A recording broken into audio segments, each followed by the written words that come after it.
Before there was an England, before the crown, the language. And the Union Jack there were tribes, bloodshed, invaders, and whispers of empire. The story of England's birth is not a peaceful one. It's a tale of survival, ambition, and silent power that shaped the modern world. What if I told you England didn't rise, it was carved out of chaos? Stay with me, and let's uncover how a scattered island became one of history's most powerful empires. But its lessons echo forever. Subscribe for calm, story-driven journeys into the forgotten past. You're watching Still Rise, where history speaks softly. Before England was a country, it was a land of many peoples. Celts roamed the misty hills. Romans built roads and walls. Saxons farmed and fought. And Vikings burned what stood. This is not just the story of a nation. This is the story of an identity forged in fire, language, law, and conquest. Britain before England, long before England, there was just the island of Britannia, owned 800,000 years ago. Humans began arriving. Early ancestors who hunted mammoths and lived in cold, harsh climates. Mysterious stone circles like Stonehenge, and a fierce connection to the land. But real civilization began with the Celts, tribal people with deep rituals.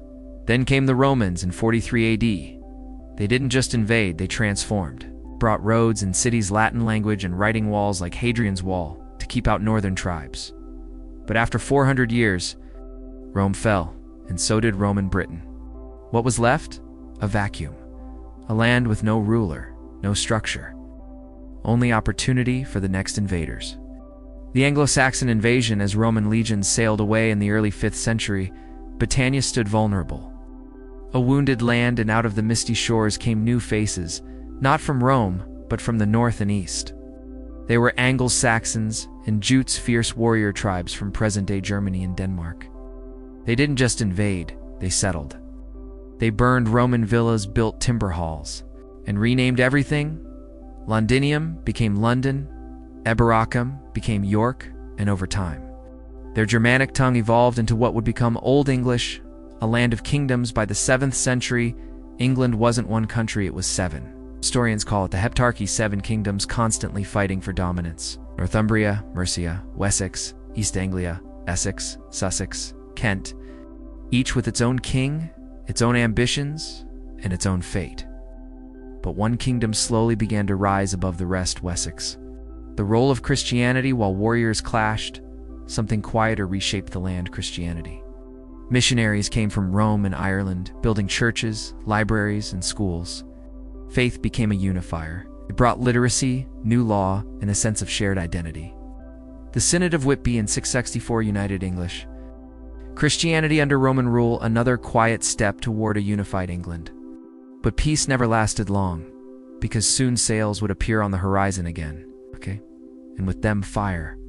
Vikings, fire, and a king's dream, the 9th century, arrived like a thunderclap. And with it came the Vikings. They weren't just raiders anymore. They were settlers, conquerors, kings. They came from Norway, Sweden, and Denmark, crossing the North Sea in longships with carved dragon heads and painted shields.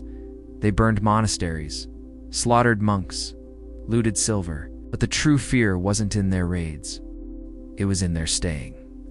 The Great Heathen Army in 865 AD, a massive Viking force known as the Great Heathen Army, landed in East Anglia. Led by the legendary sons of Ragnar Lothbrok, they didn't just raid, they invaded. Within years, they had overrun most of the Anglo-Saxon kingdoms. Northumbria fell, Mercia bowed. Only one kingdom resisted: Wessex, Alfred the Great, the father of England. In 871, a young man became king of Wessex. His name was Alfred, and he would become the first true defender of the English dream. Alfred wasn't just a warrior, he was a philosopher king. He loved books as much as battles. But war would come to define him. He lost battles, he fled into marshes. At one point, he was a fugitive, hiding with a small band of loyal men in the swamps of Athuni. And yet, he rose again. By 878, Alfred launched a surprise attack at Edington. The Vikings were defeated. Their leader Guthrum was baptized as a Christian. England would not fall, not yet. The Danelaws-born Alfred's victory didn't end Viking presence instead. It carved England into two worlds, Wessex and the Christian Saxon South Danelaw. The Viking-controlled north and east, the border was uneasy. But it allowed Alfred to begin something even greater. The vision of unity. Alfred began using the word Anglo-Saxon, the English people. He built towns called burhs, protected by walls. He promoted education, translating Latin works into English. He reformed laws to create fairness across his kingdom. He was the first ruler to believe in one people, not just Saxons, not just Wessex, but English. By the time of his death, in 899 AD, the seeds of England were sown, but it would take his children and grandchildren to grow them. The first king of England in the Norman storm, the year was 899 AD, King Alfred the Great was dead. But the dream he planted of one united England did not die with him. His son, Edward the Elder, and his formidable daughter, Telfold, Lady of the Mercians, carried his vision forward. Together, they pushed back the Vikings, town by town, wall by wall. And then came a grandson, Aethelstan, the first true king of England in the year 924 AD. A new man rose to the throne.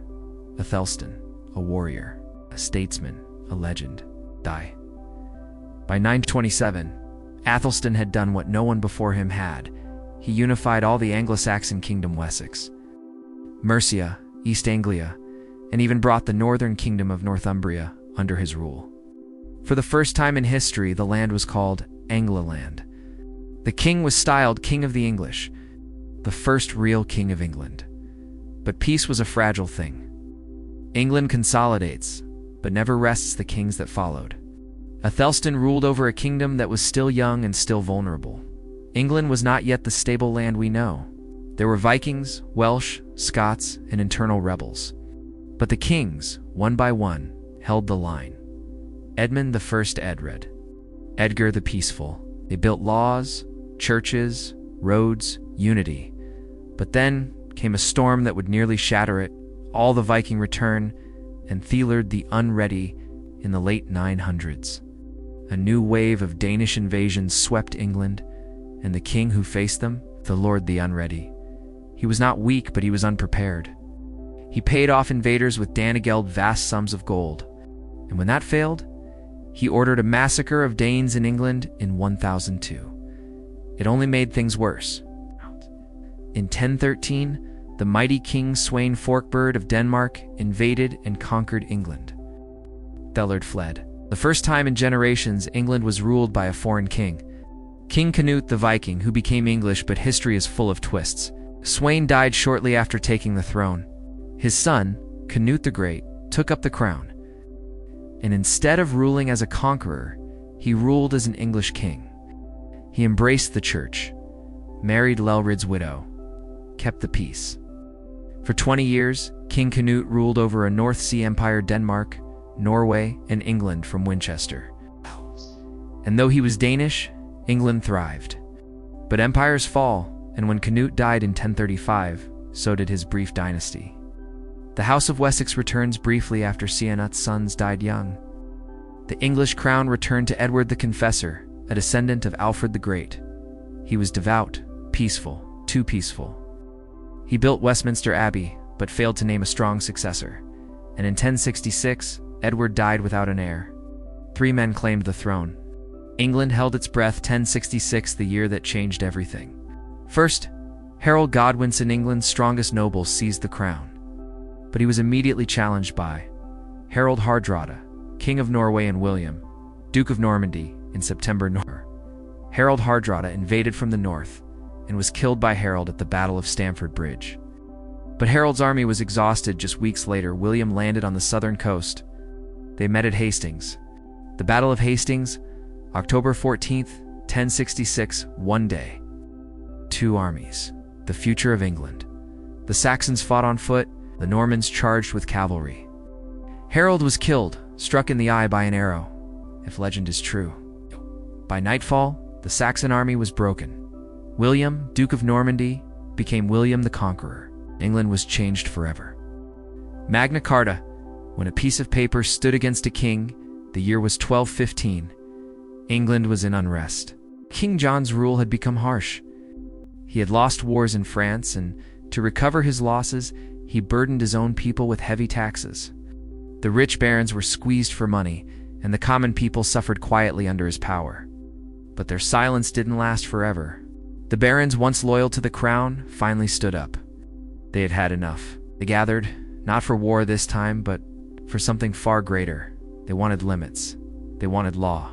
They wanted justice. So one quiet day by the River Thames, at a place called Runnymede, the king was forced to meet them. And in front of him was laid not a sword, but a piece of parchment, a written document. That document was called the Magna Carta. It meant the Great Charter, and it wasn't a suggestion. It was a demand. It declared that even the king must obey the law. No man shall be arrested without cause. Justice must be delivered fairly. The king is not above the law. Country bled once more. And to restore peace, he agreed to reissue the Magna Carta not once, but many times during his reign. For the first time in England's history, someone had told the king, "You are not all-powerful." But King John didn't mean to keep his promise. Just months later, he broke it. A civil war broke out again. In 1216, King John died suddenly. His young son Henry III became king. Of fairness. Of resistance to unchecked power, what began as a simple agreement became something far bigger. That one piece of paper, once seen as a compromise, became a symbol of liberty. And in the centuries that followed, the Magna Carta shaped the future not just of England, but of nations like America and France. Its spirit echoed in every constitution, every court, every law that sought to protect the people from tyranny. It was just ink on parchment, but its words changed the world. Because on that day, the message was clear: no one is above the law, not even the king. The Black Death, when silence took over England, it began quietly. In the year 1348, a ship arrived at the southern coast of England. On board were traders, sailors, and unknowingly death. The Black Death had reached England. It wasn't just a sickness. It was a shadow, an invisible force that moved from town to town, home to home, without mercy. One day, someone had a fever. The next day, they were gone. Whole villages went silent. Streets were empty. Churches filled with prayers and then with coffins. They called it the plague. No one understood it. No one could stop it. Some believed it was punishment from God. Others blamed foreigners, the poor, or even the air itself. But no explanation could stop what was coming. In just a few short years, nearly half of England's population vanished. Mothers buried sons, children became orphans, entire families disappeared.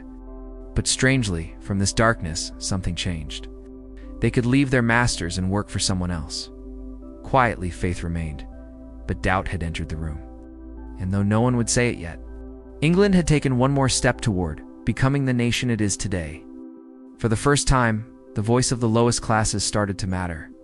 With fewer people alive, there were fewer workers. This gave the surviving peasants a strange new power. They could demand better wages. The old order, the strict class system that had ruled for centuries, began to weaken. Even the church lost some of its power. People had prayed, they had begged, and yet the plague still came. And so, when the Black Death finally passed, England was not the same. It was scarred, quieter, but also awakening. What began as a disaster became a turning point. The silence of death had shaken the structure of power. The poor had tasted freedom. The land had changed. Sometimes history doesn't move through battles or kings. Sometimes it moves through silence. The Peasants Revolt, when the poor rose in silence. The year was 1381. England was still healing from the Black Death. Fields lay empty. Towns were half full. The rich had tried to return to how things were, to control, to silence, to command. But the people had changed. They had seen death too closely. And now, they wanted more than survival. A new tax was announced, the third in just a few years. It was called the poll tax, and it demanded the same amount from the poor as the rich. It was the final insult. Not with armies or weapons, but with anger, silent, boiling anger. From the quiet countryside, a fire began to spread. In Kent and Essex, thousands of peasants, farmers, and laborers rose up. They were led by a man named Wat Tyler, not a noble, not a knight, just a voice for the voiceless. The rebels marched to London. They stormed the city gates, and they were let in not with violence, but with strange approval. Many inside the city shared their rage. He listened. He agreed. He promised freedom. They destroyed symbols of wealth and corruption. They beheaded officials who had abused their power. They demanded justice, equality, and an end to serfdom, the ancient system that made the poor into property. And for a brief moment it worked. The young king Richard II, only 14 years old, met them in person. But promises in history are not always truth. Betrayed. And the revolt crumbled. The rebels returned home, many were hunted down. And though they didn't win that day, serfdom began to slowly vanish across England. Soon after the meeting, Wat Tyler was killed, but something had shifted. A voice, a question, why not us? The revolt had failed on the surface. But the idea had survived. The peasants had tasted defiance. The power of the people had been whispered into history. Not with a throne, not with swords, but with a march. The silence had cracked. In England, though still ruled by kings, would never fully return to the old world. It was one more quiet turn on the long road to the England we know. The brothers wore roses and blood. The 15th century in England opened with a fragile peace. The monarchy had survived plagues, revolts, and centuries of rebellion. But peace is often a thin layer stretched over old wounds. And beneath that thin surface, two great families, Lancaster and York, waited. They were cousins. Both branches of the royal Plantagenet line. Both believed the crown belonged to them. England would be their battlefield. It began quietly. King Henry VI, a Lancaster king, was not made for war or politics. He was gentle, deeply religious, and weak. Under his rule, corruption spread, nobles fought unchecked, and France, once nearly conquered, was lost again. The people grew angry. The nobles grew restless. And the House of York made its move. Brothers, uncles, cousins, all English, all noble, turned their blades on each other. In 1455, swords were drawn at St. Albans. This was no foreign war. This was a war within England itself. A war of inheritance, of pride, of blood, or where the symbol of a red rose clashed with the symbol of a white. And so began the Wars of the Roses. Over the next 30 years, kings were crowned and dethroned. Battles like Towton were fought in blizzards, soaked in the blood of 20,000 Englishmen. It was not just a war of swords, it was a war of betrayals. Friends became enemies overnight. Families were torn in two. Castles changed hands. Towns were burned. Lords switched sides. Henry VI was captured. Freed. Captured again. Finally, he died quietly in the Tower of London. The Yorks triumphed. Edward IV, a tall, charismatic warrior king, took the throne. A man forever stained by suspicion, accused of murdering his own nephews. The princes in the Tower, but even that was not the end. His brother Richard, Duke of Gloucester, would later become Richard III. And in 1485, at Bosworth Field, Richard III fell. His last words, legend says, were a horse. A horse. My kingdom for a horse. He was the last king of the Plantagenet line. And from the ashes of the war, a new rose emerged. Henry Tudor from the Welsh borders took the crown and married Elizabeth of York. Red rose, white rose, united. A new house was born, the House of Tudor, and with it, a new England. But peace is never permanent. And under the Tudors, England would burn again, not from war, but from faith. The king, the church, and the shattered faith, England was at peace. After decades of civil war, a new dynasty ruled the Tudors. At its head stood a king like no other. Henry VIII. He was young, athletic, charming, and born to rule. In the beginning, he was everything England had hoped for. But beneath the crown, a storm was quietly brewing. It began with love, or rather, with obsession. But Catherine bore him no son. Henry had married Catherine of Aragon, the Spanish princess, once betrothed to his brother. Their marriage lasted 20 years, leaving a daughter Mary, and Henry wanted more. He fell for a lady of the court, Anne Boleyn. She was clever, bold, and refused to be just a mistress. Henry wanted her as queen, but there was a problem. The Pope, the head of the Catholic Church, would not grant him a divorce. Rome said no. Henry said no to Rome. What followed was not just a broken marriage. It was a broken nation. In 1534, through an act of Parliament, Henry declared himself supreme head of the Church of England. With one signature, he severed a 1,000-year bond with the Pope. England had split from the Roman Catholic Church. This was the beginning of the English Reformation. Monasteries, the great centers of learning and charity, were dissolved, their lands seized, their treasures taken, their ancient walls pulled down stone by stone. Some welcomed the change. Others mourned it. Faith, once stable and shared, now turned into a battleground. Anne Boleyn gave Henry a daughter, Elizabeth, but no son. She too was executed. Wives came and went, 6 in total. Some Henry divorced. 2 he beheaded. Only one gave him a son, Edward VI. When Henry died in 1547, England was no longer the same. It was richer, more powerful, but divided in spirit. And the wars of the sword had been replaced by wars of belief. What followed was a firestorm of religion, rebellion, and royal succession. One that would shape not only England, but the entire world. Fire and crown the making of a virgin queen when Henry VIII died in 1547. He left behind not just a kingdom, but a question. Who would hold England together? His only son, Edward VI, took the throne at just 9 years old, a child king. Behind him, powerful Protestant advisors ruled in his name. They moved swiftly, pushing England deeper into Reformation. Latin prayers were replaced with English. Images were stripped from churches. Old world was vanishing. But Edward was sickly, and by age 15, he was dying. Those around him feared what would come next. The rightful heir was his sister Mary, daughter of Catherine of Aragon, and a staunch Catholic. To prevent her return, Edward named a Protestant cousin as Queen Lady Jane Grey, but the people did not accept her. In just 9 days, Jane was overthrown. Mary rode into London, cheered by crowds. She was crowned Mary I, England's first queen regnant. She came with fire. Determined to return England to the Catholic fold, she reinstated the Pope's authority. Those who resisted were burned. Over 280 Protestants were executed, men and women, many of them common people. She died in 1558, childless and alone. The flames of Marian persecution burned into memory. She became known as Bloody Mary. Her rule was short, and so the crown passed to her half-sister, Elizabeth, daughter of Anne Boleyn. Once declared illegitimate, now queen. At just 25 years old, she stood between a divided people, torn between old and new faiths, fears of invasion, and memories of blood. But Elizabeth brought something different: balance. She established the Elizabethan religious settlement, creating a Church of England that walked a careful line.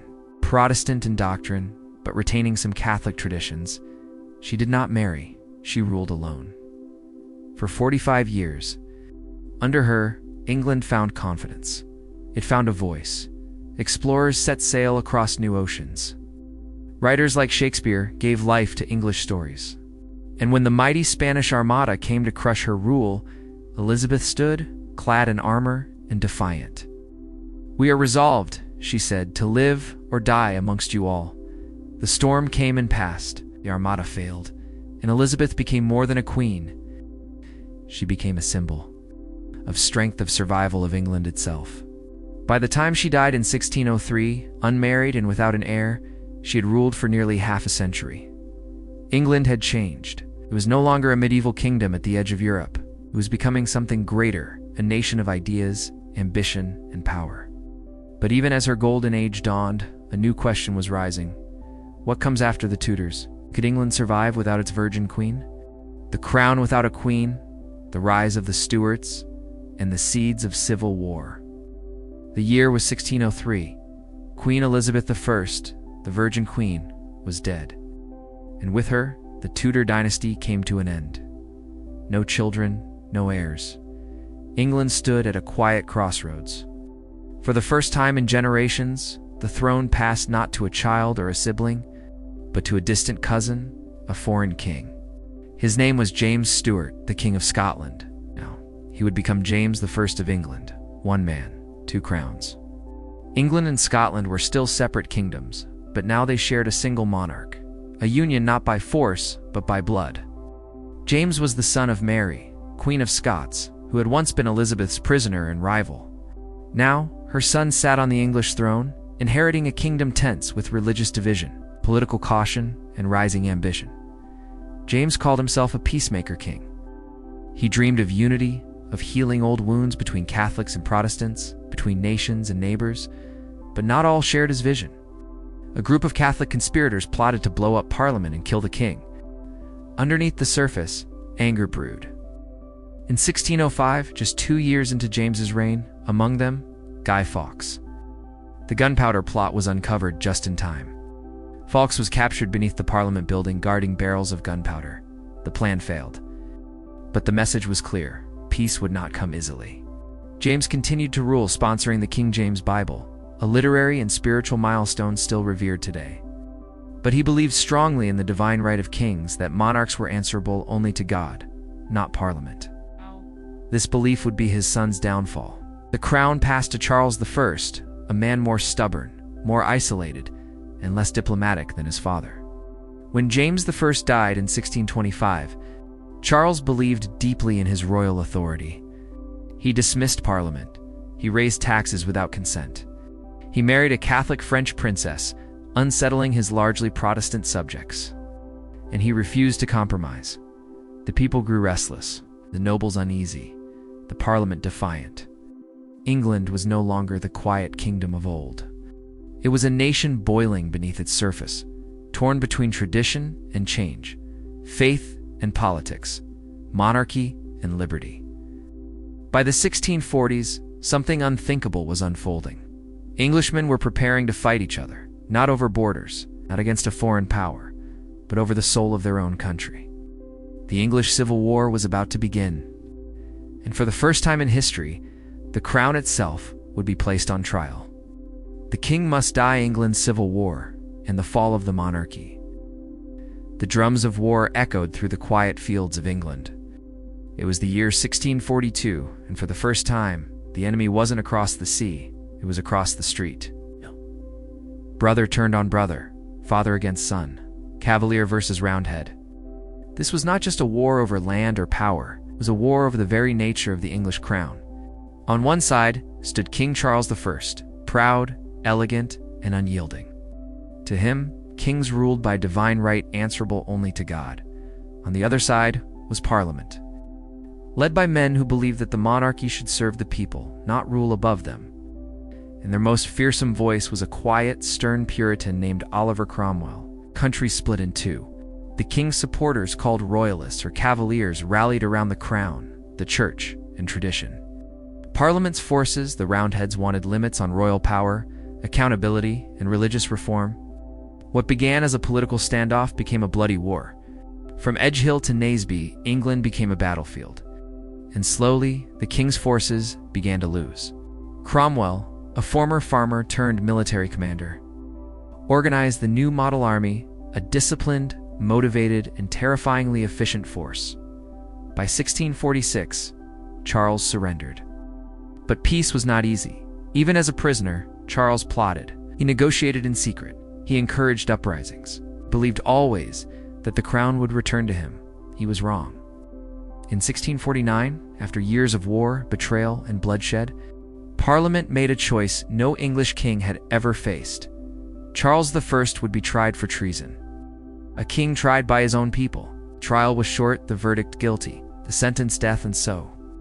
On a cold January morning in 1649, outside the banqueting house in Whitehall, the axe fell. The crowd gasped. The silence was thunderous. For the first time in English history, the monarchy had not merely been challenged, it had been destroyed. England was now a republic ruled not by a king, but by Parliament and its new leader, a man not born of royal blood, but born of revolution. Oliver Cromwell. But peace did not follow, because removing a crown does not remove a nation's need for one. After the execution of King Charles I in 1649, England stood in an unfamiliar silence. For the first time in its history, it had no king.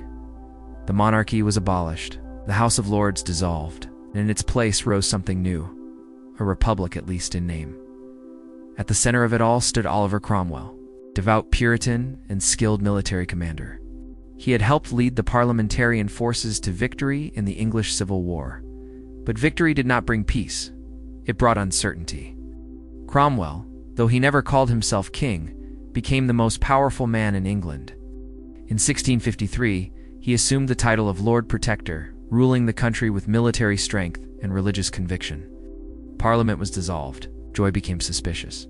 Cromwell believed he was carrying out divine justice, but to many, he brought only terror. Dissent silenced.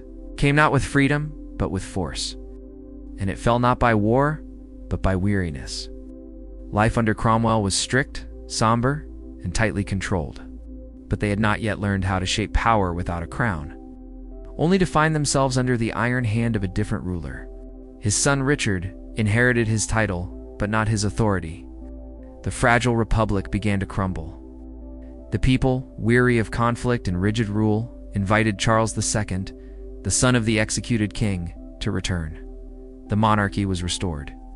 Not because it was perfect, but because it was familiar. Without Cromwell's control, the country drifted toward confusion. He envisioned a godly nation, one without distractions. Theaters were shut, Christmas celebrations banned, music and dancing discouraged, but his power extended beyond England. In Ireland, his campaign was ruthless. Cities like Drogheda and Wexford saw brutal massacres. At home, his rule brought order, but not freedom. Many had fought to escape the grip of monarchy, and thrown into a pit punished, even in death. When Oliver Cromwell died in 1658, the silence returned, and then, in 1660, came a decision born from exhaustion, not idealism. Oliver Cromwell, once seen as England's savior, was now remembered as its shadow. His body was dug up, hanged in public. The English Republic had lasted only 11 years. The people had tasted revolution. The monarchy had returned, but it was not the same monarchy that had once ruled with unchecked power. When Charles II stepped back onto English soil in 1660, he did so with caution. He had seen what happened to his father. Theaters reopened, and welcomed artists and thinkers into his court. Charles, though outwardly Anglican, had Catholic sympathies, and his brother James, the heir, was openly Catholic. He gave the people their joy back, and in return, they allowed him his throne. Music filled the streets again. People laughed in public. It felt like a release, a breath held for too long. He knew that the crown now rested on fragile ground. The Restoration, as it came to be known, brought with it joy, relief, and a quiet uncertainty. Charles II, often called the Merry Monarch, understood the mood of the people. He dressed fashionably, held grand parties. He was married to James's Protestant daughter. Mary William arrived with ships, but met no resistance. Parliament passed the Bill of Rights, a document that limited the power of the monarchy and confirmed the rights of Parliament. Kings could no longer rule as they pleased. The people, through Parliament, had a voice. James fled. But it was a step, a quiet, steady step toward a new kind of England. No battles, no war. Just a quiet shift of power. But beneath the surface, old tensions remained. Religion still divided the nation. Many feared a return to Catholicism. He appointed Catholics to high positions, challenged laws, and tried to restore full royal power. People remembered the past, the fears, the wars, the silence. In 1665, it returned to London with fury, taking thousands of lives. In the next year, fire followed. Parliament moved quietly. And in 1688, a decision was made not in blood, but in strategy. The Great Fire of London swept through the city, leaving ashes where once there had been homes, churches, and history. Parliament, stronger now than ever before, kept a watchful eye. The king could no longer rule by divine right alone. Laws, taxes, and decisions now had to be shared with elected voices. It was not yet democracy, but it was a start. He walked the streets during the fire, spoke to his people, and helped lead rebuilding efforts. For all his indulgences, he understood what it meant to lead, not just rule. Then came the plague. Still, Charles remained calm. When Charles II died in 1685, he left the throne to his brother James II, and with that, the calm began to crack. James was Catholic, and unlike Charles, he did not hide it. Revolts began to stir. They invited William of Orange, a Protestant prince from the Netherlands, to take the crown. It became known as the Glorious Revolution, not for its grandeur, but for its lack of violence. And in 1689, something extraordinary happened. It was not perfect. Not everyone could vote. Power still lived in wealth. A new silence. A new beginning. The Glorious Revolution had ended without bloodshed, but it marked a quiet transformation in English history. The people had chosen stability over chaos, order over ambition, and parliament over monarchy, said clearly. The king could not suspend laws, raise taxes, or keep an army without consent. No more divine right. No more absolute power. William and Mary did not rule like kings and queens of the past. They ruled with parliament. They agreed to the Bill of Rights. It was a quiet agreement, but it changed everything. Power was now a matter of conversation, not command. Behind closed doors and rooms lit by candlelight, laws were discussed. Debates were held. Decisions were shared. This was the beginning of constitutional monarchy, where the crown remained, but its power was restrained by law. From Charles's downfall to Cromwell's strict rule, from Restoration to Revolution, a New England had quietly emerged. Not the end of questions, but it was the start of something lasting, a slow rise toward the system that would one day become democracy. England had seen what unchecked power could do. It had watched kings fall, heard the silence of war, and survived fire, plague, and betrayal. They had learned painfully, slowly, but firmly, that no single person should hold all the power.